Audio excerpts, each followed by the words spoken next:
Everyone, कैसे हैं आप सब। आई होप ठीक होंगे और अपने कॉम्पिटिटिव एग्जाम की तैयारी बहुत अच्छे से कर रहे होंगे। मैं अदिति उद्भव क्लासेस में आपका स्वागत करती हूँ। एक और आपकी बहुत ही इंटरेस्टिंग सी वीडियो लेके आई हूँ। बायोलॉजी की ये वीडियो है, जो बायो का टॉपिक मतलब यहाँ से क्या होता है, बेसिक स्टार्ट कर रहे हैं आज से हम बायो का। और बायो का सबसे पहला टॉपिक होता है the living world. The living world को हम स्टार्ट करेंगे। लिविंग क्या होते हैं, क्या उनके कैरेक्टर्स होते हैं, किस तरीके से हम उनको डिवाइड कर सकते हैं, कहाँ कौन से उनके यूनिक फीचर होते हैं, वो सारी चीज़ें आज हम अच्छे से पढ़ेंगे। तो चलिए फिर स्टार्ट करते हैं हम अपना आज का topic the living world. The living world को स्टार्ट करने से पहले हमें सबसे पहले पता होना चाहिए कि लिविंग क्या होते हैं। तो लिविंग की अगर डेफिनेशन की बात करें तो living is as oppose to the non living. बात को समझने की कोशिश कीजिएगा। जो हिंदी मीडियम के स्टूडेंट्स हैं वो क्या करेंगे, जैसे जैसे मैं हिंदी में आपको समझाती जा रही हूँ उस चीज़ को आप नोट डाउन करते हुए जाएंगे। और इंग्लिश मीडियम वालों को तो कोई प्रॉब्लम है ही नहीं, बहुत ईजी नोट्स है। इन ईजी नोट्स की हेल्प से आप अपने एग्जाम को ईजीली क्वालिफाई कर जाएंगे। तो डेफिनेशन जैसे मैंने बोला कि living is as oppose to the non living.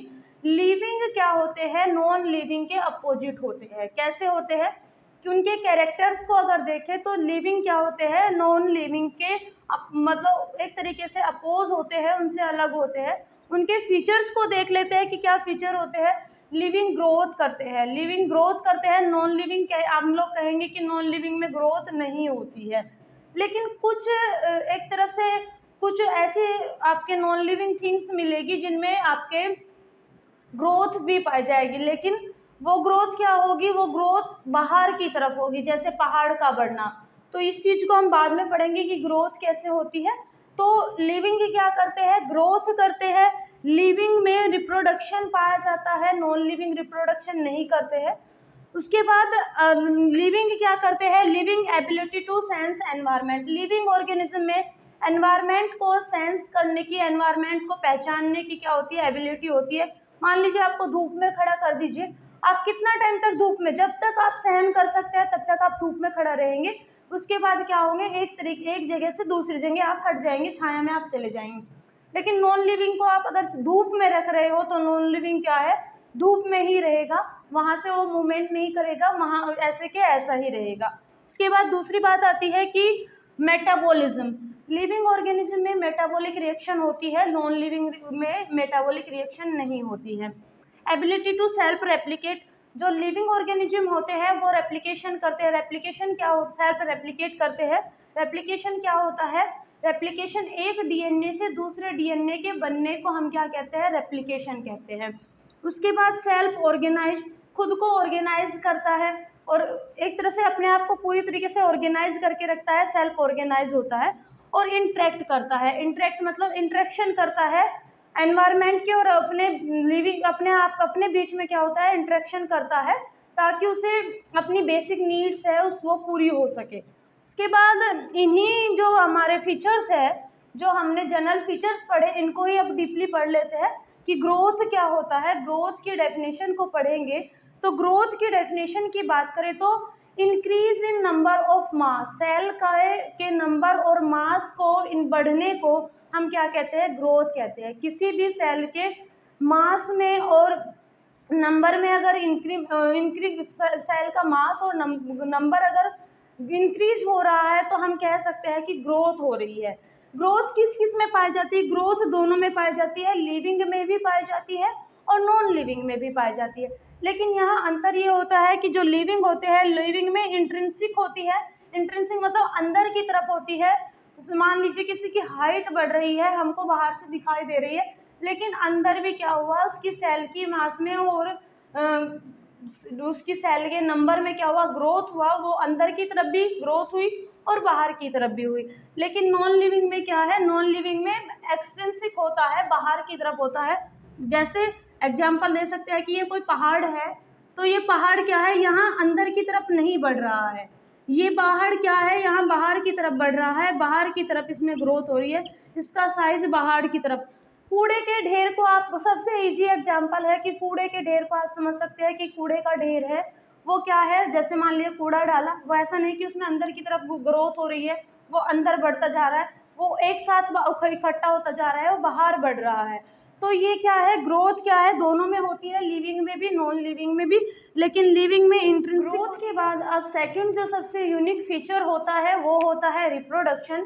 तो रिप्रोडक्शन की अगर बात करें कि रिप्रोडक्शन होता क्या है, तो production of progeny of same kind.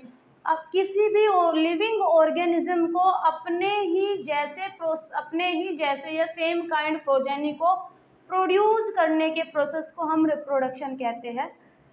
या ये कह सकते हैं कि जो लिविंग ऑर्गेनिज्म होते हैं वो अपने ही जैसे संतान को उत्पन्न करते हैं, उस प्रोसेस को हम क्या कहते हैं, रिप्रोडक्शन कहते हैं। Reproduction seen in all living organism. Reproduction सभी लिविंग ऑर्गेनिज्म में दिखाई देता है, लेकिन कुछ एक्सेप्शंस होते हैं। जैसे क्या होता है कि जैसे इनफर्टाइल ह्यूमन कपल, जो इनफर्टाइल ह्यूमन कपल होते हैं वो रिप्रोडक्शन नहीं करते। उसके साथ साथ जो म्यूल्स होते हैं जिनको हम खच्चर कहते हैं, उनमें भी रिप्रोडक्शन का प्रोसेस नहीं पाया जाता। और उसके साथ साथ जो स्टेराइल वर्कर बी होती है, जो हनी बी होती है, और हनी बी में जो वर्कर बी होती है वो भी रिप्रोडक्शन नहीं करती है। अदरवाइज जितने भी लिविंग ऑर्गेनिज्म है वो सब के सब क्या है, रिप्रोडक्शन करते हैं। उसके साथ साथ एक और बात कि रिप्रोडक्शन की डेफिनेशन अगर देखें तो रिप्रोडक्शन जो यूनिसेलुलर ऑर्गेनिज्म होते हैं, यूनिसेलुलर ऑर्गेनिज्म में ग्रोथ के साइनोनिम्स होती है। मतलब रिप्रोडक्शन एक तरीके से जो यूनिसेलुलर ऑर्गेनिज्म होते हैं उनमें ग्रोथ को ही ग्रोथ का ही साइनोनिम्स रिप्रोडक्शन कह दिया जाता है। क्यों?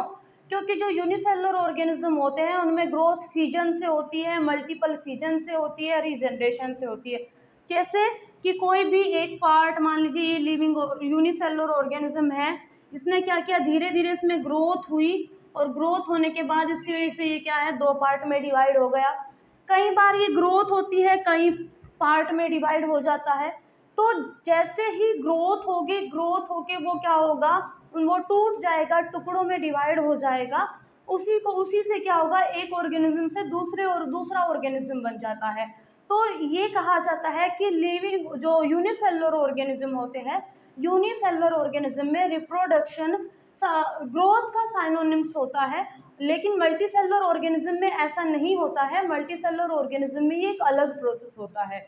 उसके बाद एक और अलग बात कि जो सीजनल ब्रीडर होते हैं, सीजनल ब्रीडर मतलब एक सीजन होता है जब वे ब्रीड करते हैं, मतलब एक पर्टिकुलर सीजन आता है जब वो रिप्रोडक्शन करते हैं, रिप्रोड्यूस करते हैं न्यू ऑर्गेनिज्म को। तो कुछ सीजनल ब्रीडर होते हैं, सीजन के टाइम पर ब्रीड करते हैं। उन सीजनल ब्रीडर्स में फोटो पीरियड रिप्रोडक्शन पर इफेक्ट डालता है फोटो पीरियड का बहुत ज़्यादा वहाँ पे इफेक्ट होता है। फोटो पीरियड क्या होता है, जो एक तरह से लाइट कह लीजिए या धूप का या सनलाइट का या कह लीजिए कि दिन का जो बढ़ना या घटना, वो क्या होता है, सीजनल ब्रीडर पर बहुत ज़्यादा इफेक्ट डालता है, चाहे वो एनिमल्स हो चाहे वो प्लांट्स हो। एक क्वेश्चन बार बार आप लोगों से पूछा जाता है एग्जाम में कि टेस्ट ट्यूब में हुई रिएक्शन लिविंग होगी या नॉन लिविंग होगी। तो आपका आंसर यही होगा, आप इसी क्वेश्चन में इसी चीज़ को टिक करेंगे कि जो टेस्ट ट्यूब में रिएक्शन होती है वो न तो नॉन लिविंग होती है न लिविंग होती है। ठीक है, ये क्वेश्चन आप लोगों से एग्जाम में बार बार पूछा जाता है कि रिप्रोडक्शन वाले टॉपिक में कि टेस्ट ट्यूब में जो रिएक्शन होती है वो लिविंग होती है या नॉन लिविंग। तो वो रिएक्शन न तो लिविंग होती है न नॉन लिविंग होती है। अगला हमारा जो फीचर होगा, वो फीचर होगा हमारा मेटाबॉलिज्म। तो मेटाबॉलिज्म क्या होता है, sum total of all chemical reactions occurring in body में जितनी भी केमिकल रिएक्शन हो रही है, एक लिविंग ऑर्गेनिज्म की बॉडी के अंदर जितनी भी केमिकल रिएक्शन हो रही है उनको हम मेटाबॉलिज्म कहते हैं, मेटाबॉलिक एक्टिविटीज़ कहते हैं।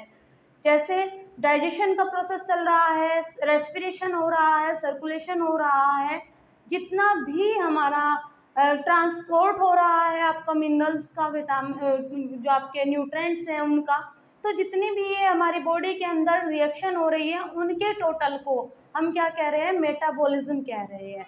उसके बाद आता है हमारा, ये क्या होता है, जो मेटाबॉलिक रिएक्शन होती है वो सब लिविंग और non living, sorry multi cellular और यूनिसेलुलर, दोनों के दोनों टाइप के ऑर्गेनिज्म में पाई जाती है। उसके बाद आता है कॉन्शियसनेस। कॉन्शियसनेस क्या होता है कि ability to respond to external stimulus, जो हमारा बाहरी एनवायरनमेंट है, एक्सटर्नल एनवायरनमेंट है, उसको सेंस करने की, उसको रेस्पॉन्ड करने की, उसको रेस्पॉन्स देने की जो एबिलिटी है, उसको हम कहते हैं कॉन्शियसनेस। तो ये भी क्या होता है, यूनिसेलुलर और मल्टीसेलुलर दोनों ही ऑर्गेनिज्म में पाई जाती है। और ये क्या होता है, ये इनमें मतलब कॉन्शियस तो होते हैं सभी ऑर्गेनिज्म, लेकिन जो ह्यूमन बीइंग होते हैं, ह्यूमन बीइंग सेल्फ कॉन्शियस होते हैं, वो खुद को अपने आप कंट्रोल करके रखते हैं, सेल्फ कॉन्शियस करते हैं। एक और होता है कि जो कोमा पेशेंट होता है, वो उनमें वो उसमें मतलब कॉन्शियस नहीं पाया जाता। एक तरह से कहते हैं कि चेतना, अर्ध चेतना में होता है, वो सेल्फ कॉन्शियस नहीं होता। तो कई बार ये क्वेश्चन भी आपसे पूछ लिया जाता है कि उनमें कॉन्शियस है या नहीं है।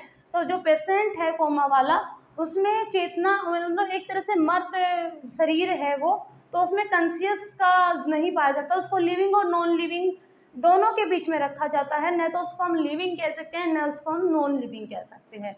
उसके बाद एक आता है हमारा अगला कि सेलुलर ऑर्गेनाइजेशन।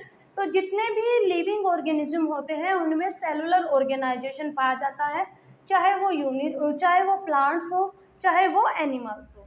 अब बात कर लेते हैं बायोडाइवर्सिटी की, कि बायोडाइवर्सिटी क्या होता है। तो biodiversity is the number and type of organism present on अर्थ।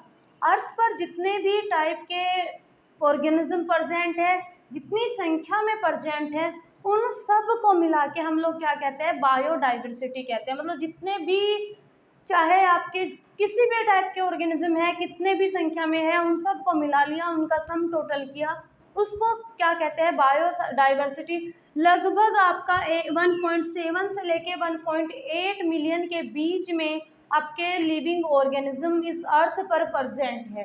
उसके बाद सबसे इम्पोर्टेंट टॉपिक आता है आपका नोमेनक्लेचर। नोमेनक्लेचर की ज़रूरत क्यों पड़ी? नोमेनक्लेचर मतलब अलग अलग जगह पर क्या है, अलग अलग ऑर्गेनिज्म को, अलग अलग प्लांट्स को, अलग अलग एनिमल्स को अलग अलग नाम दिया गया। तो एक साइंटिफिक नेम देने के लिए क्या किया गया, नोमेनक्लेचर किया गया।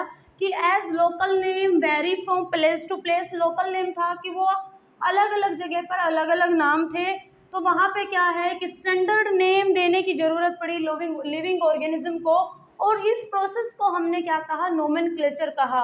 यहाँ पे नोमेनक्लेचर के बाद एक बात आती है, बायनोमियल नोमेनक्लेचर। मतलब नाम तो दे दिया गया है कि स्टैंडर्ड नेम दे दिया गया, उसमें भी क्या किया गया, अलग अलग साइंटिस्ट ने अलग अलग नाम दिए। फिर एक साइंटिस्ट आए आपकी कैरोलस लीनियस। कैरोलस लीनियस ने क्या किया, कैरोलस लीनियस ने एक आपकी सिस्टम दिया बायनोमियल नोमेनक्लेचर, जिसमें एक लिविंग ऑर्गेनिज्म को 2 नाम दिए जाते हैं। उसमें क्या होता है कि सबसे ज़्यादा एक्सेप्टेड सिस्टम था आपका बायनोमियल नोमेनक्लेचर लिविंग ऑर्गेनिज्म के लिए, जिसमें क्या किया जाता था, एक ऑर्गेनिज्म को 2 नाम दिए जाते थे। जो फर्स्ट नेम होता था आपका, वो फर्स्ट नेम आपका जीनस होता था उस ऑर्गेनिज्म का, और सेकंड नेम आपका स्पीसीज होता था। जैसे आपको मैग्नीफेरा इंडिका किसका, आम का नाम है, जगह जगह पर आप आम को अलग अलग नामों से जाना जाता है। तो इसलिए उन्होंने कैरोलस लीनियस की जो बाइनोमियल सिस्टम था, उसी के अकॉर्डिंग उसको एक नाम दे दिया गया, मैग्नीफेरा इंडिका। तो मैग्नीफेरा क्या है, इसका जीनस है, और इंडिका इसकी क्या है, स्पीसीज है। तो बायनोमियल नोमेनक्लेचर को लिखने का एक तरीका होता है कि इसमें जो पहला लेटर होता है, पहला जो वर्ड होता है, वो जीनस से रिलेटेड होता है, और सेकंड आपका स्पीसीज होता है। पहला जो वर्ड होता है वो कैपिटल, उसका जो फर्स्ट लेटर है वो कैपिटल लेटर में लिखा जाता है, और सेकंड आपका जो स्पीसीज है उसको स्मॉल लेटर में लिखते हैं। इसके साथ साथ ये जो नाम है ये इटैलिक में लिखे जाते हैं, और इसको अगर इसको हैंड रिटन करते हैं तो इसको एक तरीके से अंडरलाइन करके लिखते हैं। इस तरीके से दोनों को क्या करेंगे, अंडरलाइन करेंगे।